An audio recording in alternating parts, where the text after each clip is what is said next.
And now, marine weather around Alaska. Hi there, I'm National Weather Service Meteorologist Peter Chan with your Alaska Marine Weather Outlook on this Sunday, March 16th, 2025. And we start with the sea ice. The ice is extensive across the northern Bering, even some movement there in the vicinity of St. Matthew, but the strongest winds are going to be out of areas of along the Alaska Peninsula and then further north off the Cape Lisburne Peninsula, but certainly nothing too terribly strong. Ice remains rather sparse, having melted out just in recent times with the milder temperatures, but we do have a little bit trying to reform in areas of Bristol Bay, and then in Upper Cook Inlet there, Turnagain Arm and up toward Knit Arm.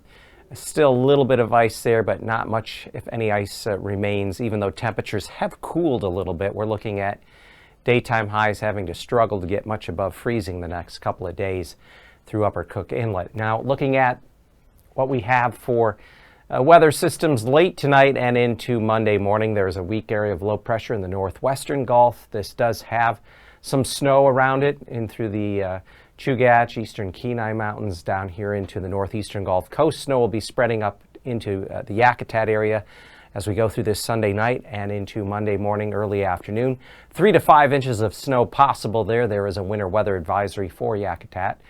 And then back further south and west, we have two lows, energy that in fronts that have crossed the Bering, and Aleutians now re-emerging here in the North Pacific, and we're going to have another impulse of low pressure lifting out of the North Pacific up toward the Western Gulf as we get into later Monday and early Tuesday. So by Monday afternoon, we have a remnant front, trough across into south central, and then this low has translated its energy from across the lower Bering and the Aleutians into the North Pacific, and then this other impulse coming north.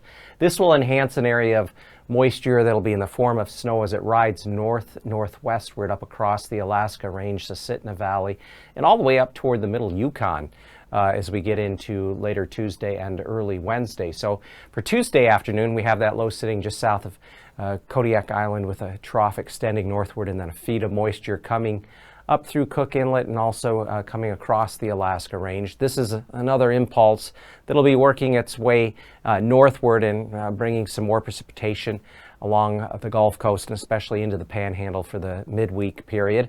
And then yet another low is out there out toward the western Aleutians with a front arcing ahead of it. And so for the southeast Panhandle, marine forecast on Monday, north winds 15 to 20 knots, Lynn Canal, Stevens Passage, waves 3 to 4 feet. Southeast winds of 15 knots, 3-foot waves there in Dixon Entrance, Metlakatla. And then for the outer coast, for the nearshore waters, Sitka down through Craig, southwest winds 15 knots, waves 6-7 feet. Those winds turn southeasterly outside the icy strait and become southwesterly 20 knots in the Yakutat Bay and Cape Suckling, waves 6 to 8 feet. On Tuesday, look for southeasterly winds for the inner channels, 10 knots there in Lynn Canal with 2-foot waves, 15 knots within Stevens Passage, waves 2-3 feet, and then here in Dixon Entrance, we're looking at southeast 25-knot winds with waves of 6 to 7 feet. For the outer coast, southeast winds, Sitka down to off of Craig, 25 to 30 knots, waves 10-11 feet. 25-knot easterly winds there northward with gusts to 40-knot gales out of the icy strait corridor with waves 10 feet, 13 feet off of Cape Suckling with easterly winds of 30 knots. Northwestern Gulf on Monday, we'll see generally southwest winds within Prince William Sound at 20 knots, waves 3 to 4 feet. And as we go down Cook Inlet, northeast winds turn northerly, increase to 25 knots off of Anchor Point and down there at Kamishak Bay, waves 7 feet. Variable winds around 25 knots outside of their eastern Barren Islands and then north east of Kodiak Island. For Tuesday, winds do strengthen. We're looking at easterly winds, not just within Prince William Sound, but they're outside of Hinchinbrook Entrance to 30 knots. Waves 7 feet within Prince William Sound, 10-11 feet outside of Hinchinbrook Entrance.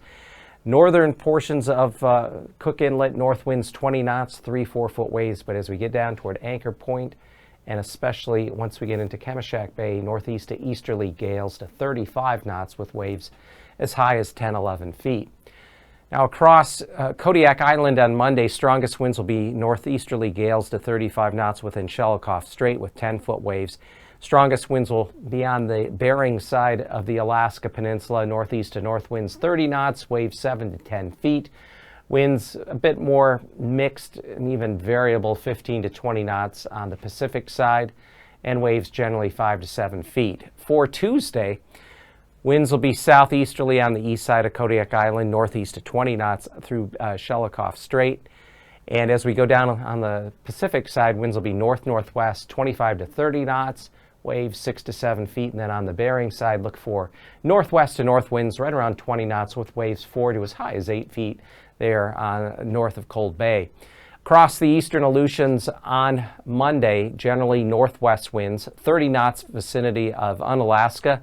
They fall off 20 to 25 knots Nikolsky through Adak and a bit westward, and then variable winds up there near Shemya of only around 15 knots. For Tuesday, we have that next area of low pressure out there just to the northwest of Shemya, and we have winds that are south-southwest 30 to 35 knots in the western Aleutians. Those winds become southeasterly through the central Aleutians at around 30 knots, and then look for east-northeast winds of 25 knots, far eastern Aleutians around Dutch Harbor on Alaska. On Monday along the southwest coast, 30-knot northeasterly winds out of Bristol Bay, north winds of 20 knots out of Kuskokwim Bay, and then 25-knot northeasterly winds in the vicinity of St. Paul and St. George with waves up to 10 feet. We get up along the ice, it's generally there from St. Matthew north and northeastward along the lower Yukon Delta, and out of Norton Sound, winds will be out of the northeast to north at 15 to 20 knots. And then on Tuesday, we expect more of the same winds up there along Norton Sound and along the lower Yukon coastline, northeast to north winds around 15 knots. 25-knot north winds out of Kuskokwim Bay, northwest winds of 20 knots within the wider expanse of Bristol Bay, and then generally northeast winds 15 to 20 knots from the Pribilovs up to St. Matthew.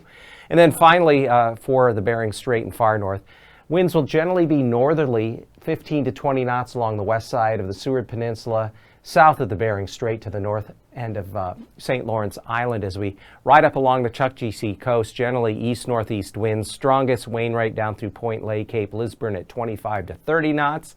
And then as we get up along the Beaufort Sea coast, look for east-northeast winds 15 to 20 knots. And on Tuesday, those winds along the Beaufort Sea coast will be northeasterly at 15 knots from Kaktovik through Utqiagvik. But as we drop down along that northwestern coastline there of the Chukchi Sea, we're looking at winds of 25 to 30 knots again from Wainwright down through Point Lay, Cape Lisburne. There could be a little blowing snow in that area. As we drop down through the lower Chukchi Sea and Bering Strait, 10 to 15 knots become northerly winds to 20 knots along the north side of St. Lawrence Island on Tuesday.